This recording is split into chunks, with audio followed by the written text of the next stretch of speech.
సహజంగా ప్రశ్నించేవారంటే మనిషికి అసలు ఇష్టం ఉండదు.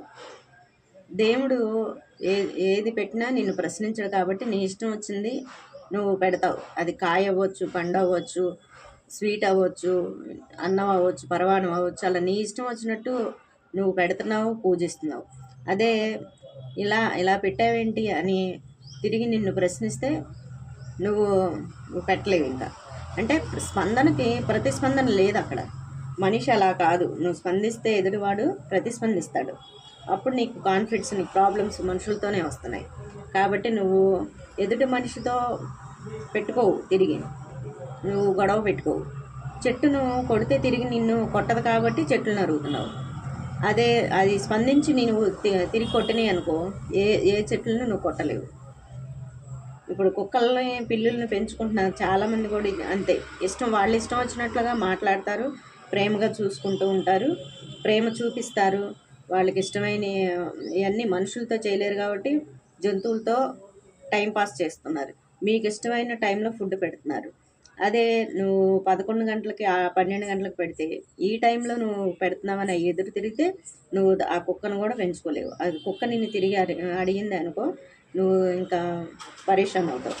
మనిషి అలా కాదు. ఏ మనిషి నీ ఇష్టం వచ్చినట్టుగా మాట్లాడితే ఊరుకోడు.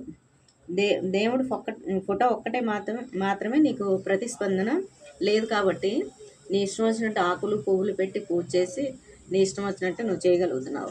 అదే భగవంతుడిని నన్ను డిస్టర్బ్ చేయొద్దని నిన్ను అడిగితే నువ్వు ఇవన్నీ చేయలేవు. అదే నీకు there are no big problems. Physical problems ఉన్నాయి. శరీరానికి ఏదైనా ప్రాబ్లం వచ్చినప్పుడు అది తొందరగా సాల్వ్ అవ్వదు. ఏదైనా కిడ్నీ సమస్యలు ఇవి వచ్చినప్పుడు అవి దాని అంతటికి అవి పోవు. మానసికంగా కొన్ని వచ్చేవి అవి ప్రాబ్లమ్స్ కాదు, వాటిని ఇష్యూస్ అంటారు. ఆ ఇష్యూని సాల్వ్ చేసుకోవచ్చు. సమస్య ఎక్కడున్నదో అక్కడే సొల్యూషన్ కూడా నీకు కనపడుతుంది. అది మానసికమైన ప్రాబ్లమ్స్కి.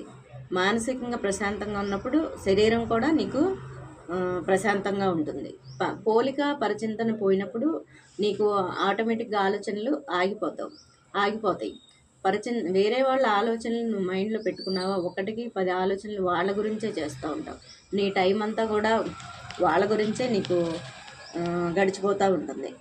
ఇంకా నీ గురించి, నీ స్వాంతన, నీ సౌలభ్యం, నీ స్వార్థం, లాభం కోసం నువ్వు చేసుకునే విషయాలేమీ మిగలవు.